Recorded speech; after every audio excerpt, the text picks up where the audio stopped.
Welcome back, everybody, to another awesome Sunday episode of the Pastores de Pain. Oh, back to school, to prove to Dad that I'm not a fool. I've got my lunch packed up, my boots tied tight. I hope I don't get in a fight. Oh, back to school. Oh. Welcome back. Wow. Welcome Adam Sandler to the studio today. We've brought him in because Father O'Brien said a couple of weeks ago that he ever lost his ability to speak or do humorous things, that we could find somebody else. So I found funny. Adam Sandler. Wow. We're old school. It's that time of year. It's not old school. What movie is that from? It's from Billy Madison. Billy Madison. When he has to go back to school. What was that great line? He says, in all your incompetent rambling, you made no point. I award you 0 points. I award you no points. No points. We are dumber hearing that. I award you 0 points, and may God have mercy on your soul. Exactly. A simple wrong would have been okay. Yeah.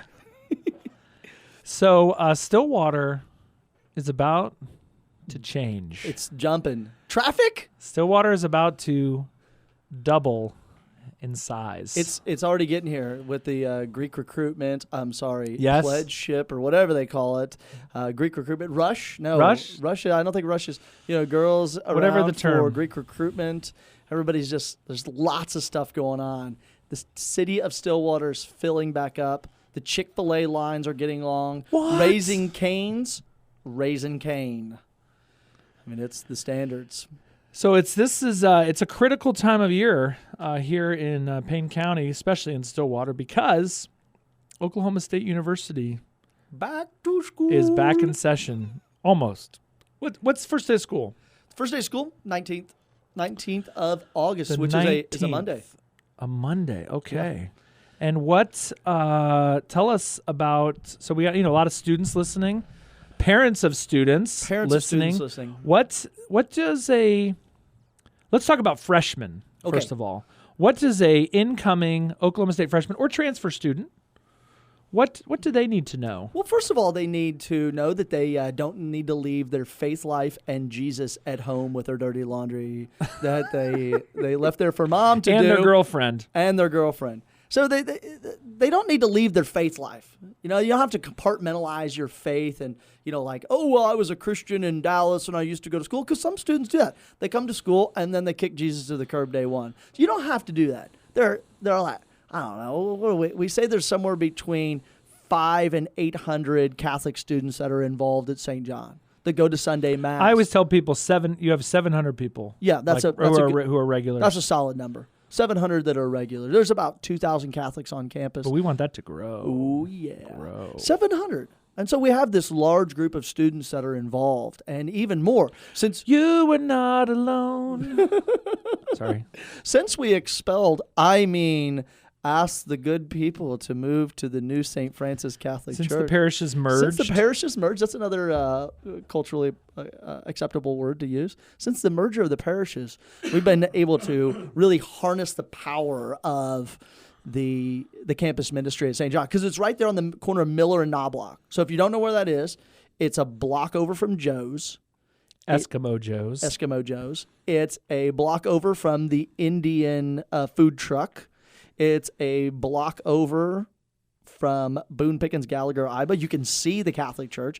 It's that really, what do they say? Beige Catholicism. It's brown. Some people don't even know it's a church. They walk right by it. But it does have a huge cross on top of it. It has a huge cross. And then we just built a new huge metal sign that lights up at night too, so that people know that it's St. John Catholic Student Center. Boom, right there on the corner. So first thing you got to know when you come to school, don't leave your faith at home. Don't leave your relationship with Jesus and the church at home. Bring it to school. And I would argue if you're 18 years old or 20 or 25 and a grad student, if there has ever been a time in your life when you need the Lord Jesus, it is when you go to college. Amen, brother. Like to put aside your faith at like now of all times is dumb. Straight It's dumb. What comes, I mean, I haven't been in college in a while, but now I've live in a college town. Like the stuff that is coming at college students, the pressures, the temptations, the choices that are in front of you, the life decisions. I mean, from what major to dating to what do I put in my body. I mean, it is a critical time. And to say, this is the time of my life when I'm going to put God aside. Ugh. Not smart. Not smart. Second thing they need to know is that it's not your regular church. Students go, This ain't your mama's parish. They, back home. Unless your mom's in college.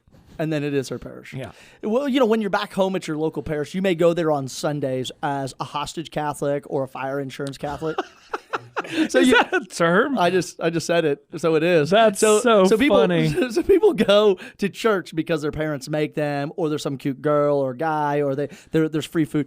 And when you come to college, one thing you'll find out at St. John is that students want to be there. They want to be involved in their faith life. They want to go to Mass. They want to worship God. And so they have difficult times in college, but they're also using the gospel, the great gifts of the Holy Eucharist and confession, and they're making really great friendships. That's really so great key. friendships. So key. I learned over my years in the military that I became friends with people because we were someplace like deployed to South or Central America or the Middle East. You become friends with these people. They may suck. They may be the worst friends in history, of which I did make some really, really terrible friends on deployments and being. That's part of life. I mean, part of life. Is, and you can dump friends. You work through that, yeah. I wish I'd known about my local parish, especially when I was in the military, where there were young people my age. There weren't, but I wish I'd known about it so I could have got involved in a group of young people that would help me not live just a kind of mediocre life, which I didn't. I lived a great life of adventure. Well, all these kids are looking for meaning in their life, and the church can provide that. They think, oh, well, the church can't provide helping me find a meaningful life. We can, and we do. Right now we have around 11, I think it was 11 or 12 missionaries, focused missionaries out on campuses around the country. And we have 5 here, 11 or 12 from St. John. And some were raised in the city of Stillwater, and now they're missionaries out and what they're doing is they're helping young people find meaning in life through Bible studies, mission trips, pilgrimages. And then we just have every Tuesday night, we just have a hangout. 6 to 10, 6 to 10:30, 6 to 11, somewhere in that ballpark. We go over to the missionaries' houses, start fires, talk about things. An encased-in fire. Sit around, some guys play video games and they just build relationships. We cook out. We just do something every Tuesday night to share life together. People out playing, darts in the backyard at night. You're like, fire darts. Fire darts. Oh. So they just, it's really beautiful. And, we have a student leadership council of 8 students that their job is to help do all the programming and all the events. So it is a student-run parish that is, as Pope Benedict said, alive and young. It's amazing. It really is. I've just been privileged to kind of, obviously to be your friend and support you and as in any way I can. My main interaction with college students is in the confessional, which is another, outlet. It's again, college presents you with a lot of challenges and sometimes, you mess up. And I see a lot of college students, you more than me, but, who maybe didn't really practice their faith that much in high school. Correct. And so are coming to college with baggage, failed relationships. They've been hurt. They've hurt other people. So what an opportunity to come to college and get a fresh start. We have on right average, now you have all A's. Right now. And the opportunity to cleanse your soul. You offer confessions all the time. We have 9 hours a week. Yep. And sometimes 11, depending on the need. But in the city of Stillwater, you have confessions a couple times a week as well. Yeah. And with Father Robert Duck. Oh, yeah, it's going to be a lot more. So when students come here, this is a great place to have. It's a training ground to be a saint. We're helping you do all the prep work to get into the kingdom of God. Jesus says that person is not fit to enter the kingdom of God if they put their hand to the plow and they look back. Well, sometimes we do look back, and we're tuning people up. It's St. John's is like spiritual and human life faith formation CrossFit. We're helping you get fit for the kingdom of God. So we have all of these programs. And what's happened over the last, probably 7 years with Focus being here, with the merger of the parishes. What is Can you tell people what Focus is? Yeah, Focus, Fellowship of Catholic University Students. It's a group of missionaries around the country that share life with students. Their gospel is to the gospel message, to go out and present the gospel to college students, and then make disciples, help college students disciple and lead other college students to a deeper relationship with Jesus and His church. And so you have some Focus missionaries that work with you, and who are they, or what's their not like I don't care about their. I mean, I care about their names, and I look forward to meeting them. But like, what do they do? Exactly that. They hold little once a week events for leading students and helping them disciple them, and working on different virtues, teaching them how to pray. Also, just like some students just go out and a missionary will take a couple students and they'll go down to Oklahoma City and they'll walk the streets and talk to the poor. Wow. So that line is from St. Paul's letters. He says, not only did we share the gospel, we shared our very lives. Ooh. And that's what we want students to do. We talked about the kind of that addiction to technology, the Irresistible book last week. Mm-hmm. And with that, and you mentioned it. That loneliness. Yeah, that on loneliness. college campuses. Yeah. Well, you mentioned it. What was the name of that book?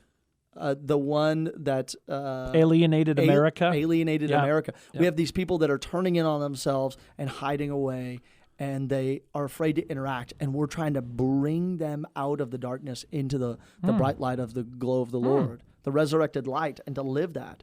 And so there is this growth because of all of this. There's some numbers or stats that were like, 10 years ago, there was about 200 to 300 college students coming to St. John for Mass every weekend. And now the numbers are up to about 700. Yeah. So I mean, it's a contagious atmosphere of enthusiasm for people. That's a again good way just to where describe I've been. I mean, again, I've been over maybe for a tailgate or a mass here or there, and really just like confessions. I mean, but the energy. I mean, there are always students around. They're in the building praying. There's so much. I notice it every time I walk into St. John's. There's laughter. Mm-hmm. There is a joy in that place that is, that college students need, a place of refuge. So students study there. Yep. They come there to pray. They come there to play ping pong. They're food sitting around and hanging food. out. There's a lot of food. There's a lot of free food. They come there to eat. Just sometimes they come through, they park their cars there, they put their food in the refrigerator, then they go to campus, they come back and they eat there. Some students use a couch and sleep. The people pop in to watch soccer games or watch baseball in the middle of the day, even to use the internet, to just be around there. It is that there are students that are, well established on the path to holiness and trying to be a saint with all their mind, heart, and soul. And there's other people who look and say, I want that. Either A, I didn't do it well in high school, B, I thought it was just a bunch of make-believe stuff that my parents made me do, or C, you know what, I just built a life of being an unbeliever. And so now I see this life in other people, and I want some of it. So let me throw out like sort of certain groups. All right. So how would this group of people interact with you and with St. John's? Someone who was not involved in their faith in high school. What would happen to them? Come at on St. in. John's? You can be friends with everybody. Yeah. You can build a life here. So they're Catholic, but maybe haven't been engaged in their faith. Right. And it's a welcoming place. Like at the heart of it is that line from St. Benedict, welcome all people as Christ. So there are no strangers. And some people are like, that's kind of scary. And other people are like, yes, unlimited supply of friends. That's me. I love like when you go in, like one of the things you do is you have like people's pictures on the wall.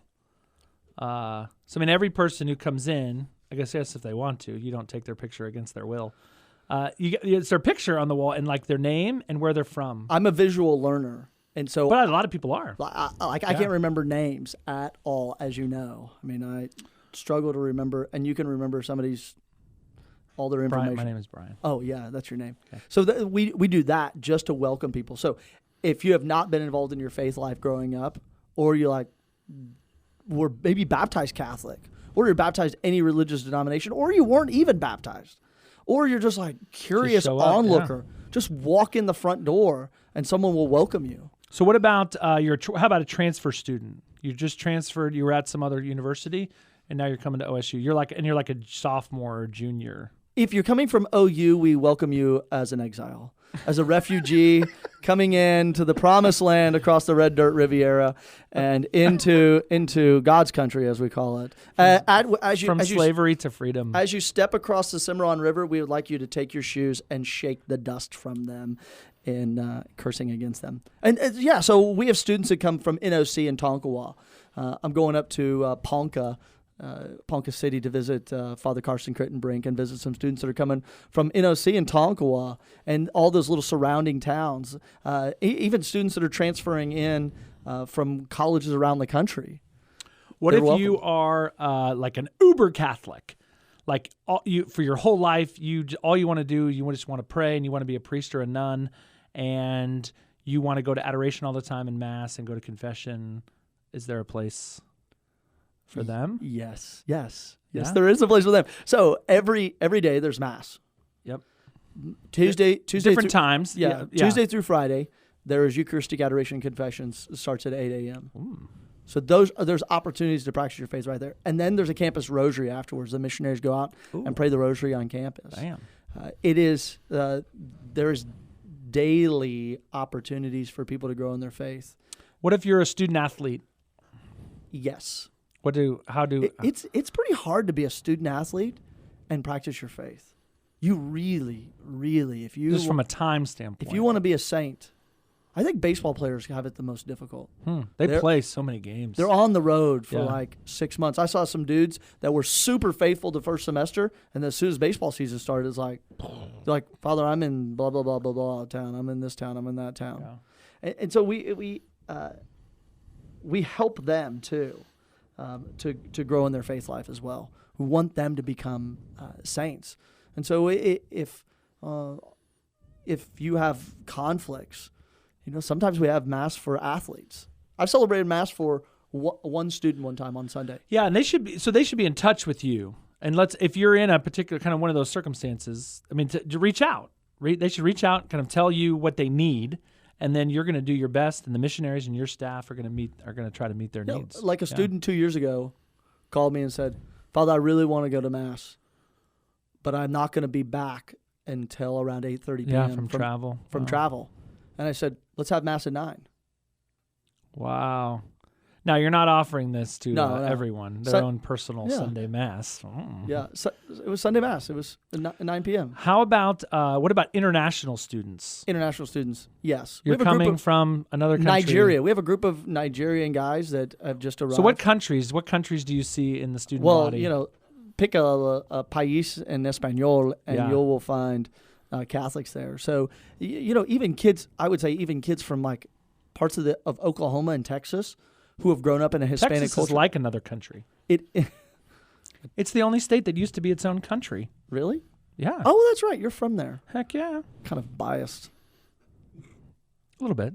Okay, continue. Sorry. So we've even talked about like having different events that are just 100% Spanish, because you have these kids coming in who don't know the language of the church outside of Spanish. Yeah, they've only been to Mass growing up in Spanish. Yeah, like a Hispanic Student Association. You can hear confessions in Spanish, too? Sí, señor. Yeah, qué bueno. Hablo los pecados también. Yeah. My accent totally changes when I start speaking Spanish.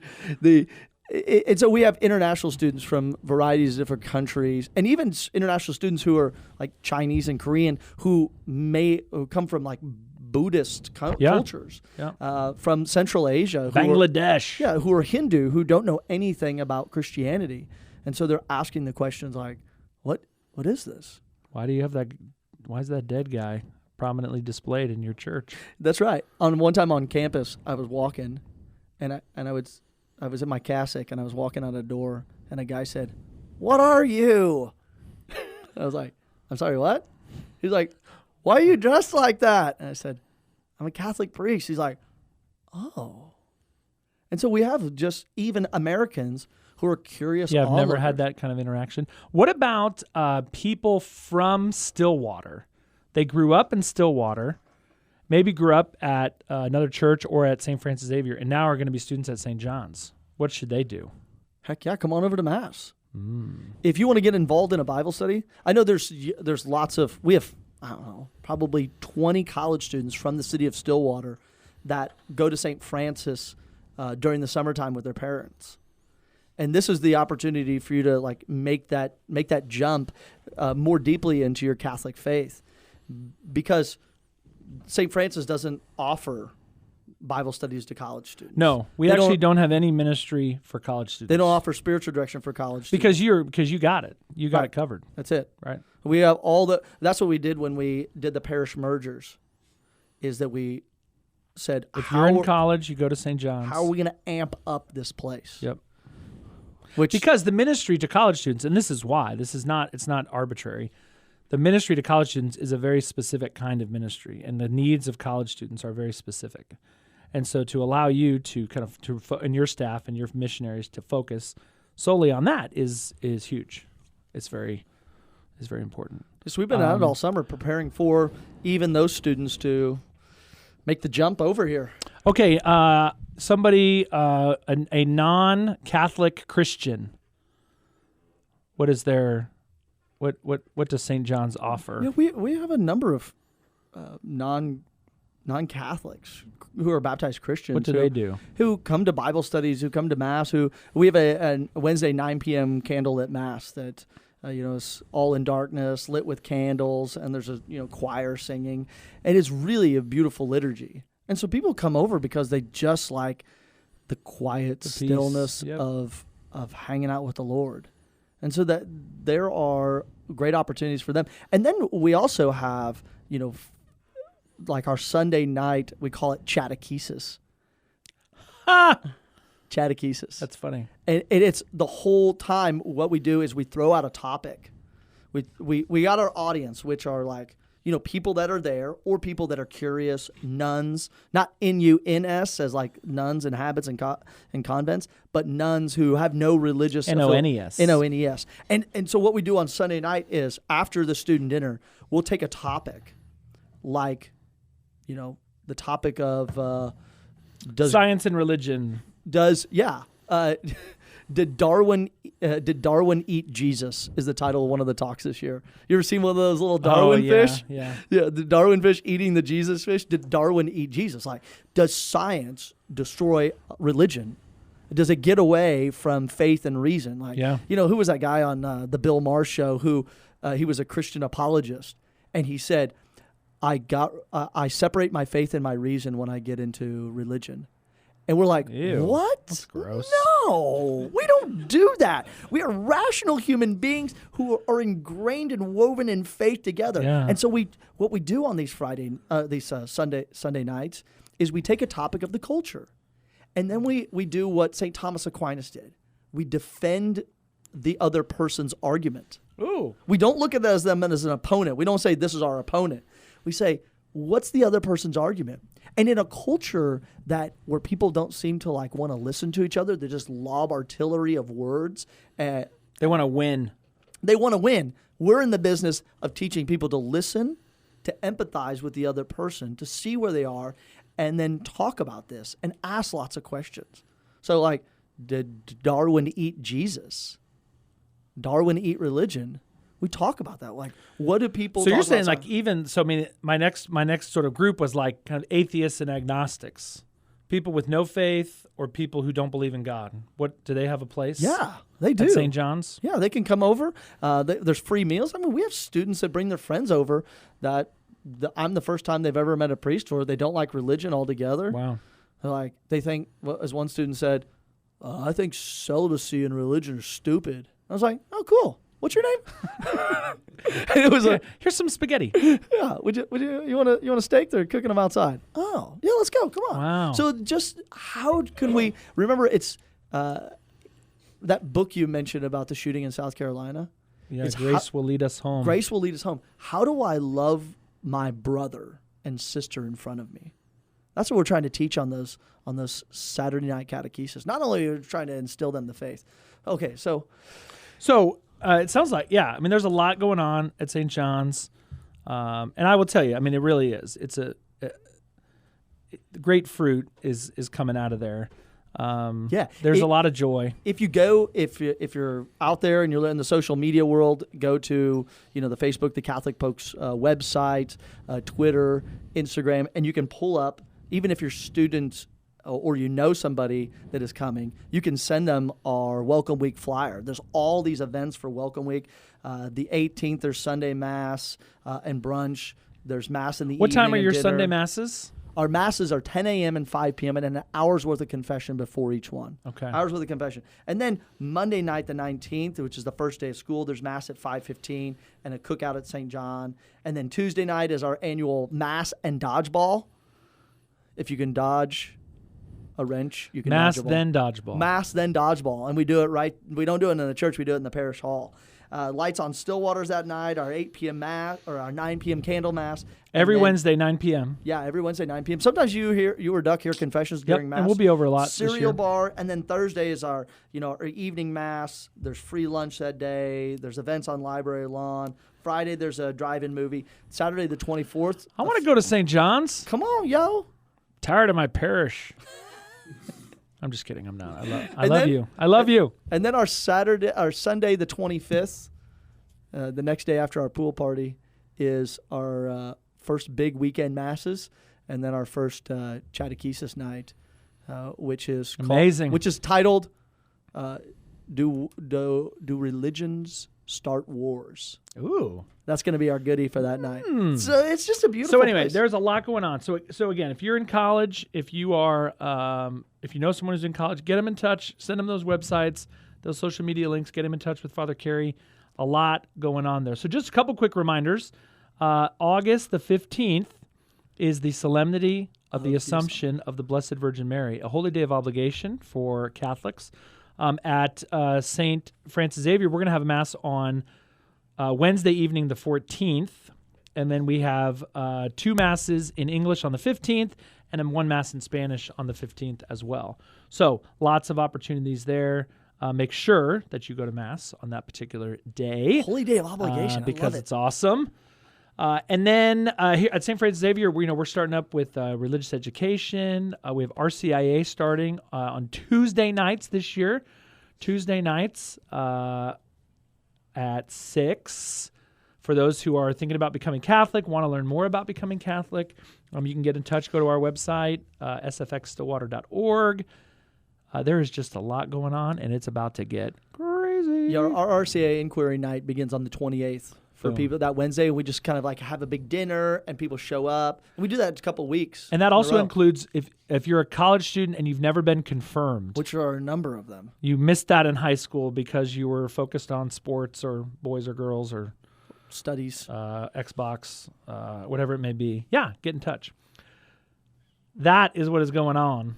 It's a lot. It is back to school, and it is exciting. Remember, we love being your priests, and we look forward to the school year ahead. Yeah, just remember, don't leave your faith if you're coming in from out of state. Don't leave your faith at home, and don't do drugs. Drugs. Do you remember this is your brain on drugs when you're a kid? Yeah. And now there's all these dispensaries popping up. It's like, what the heck happened? We should do a show on that. Yes, we should. We're doing one of our Saturday night talks on it. Maybe after that. Puff Puff Pass. Oh, jeez. Okay, on that note, we're going to sign off. We're the Pastors of Pain. Thanks for listening. Spread the word. God bless you. And we'll see you at Mass.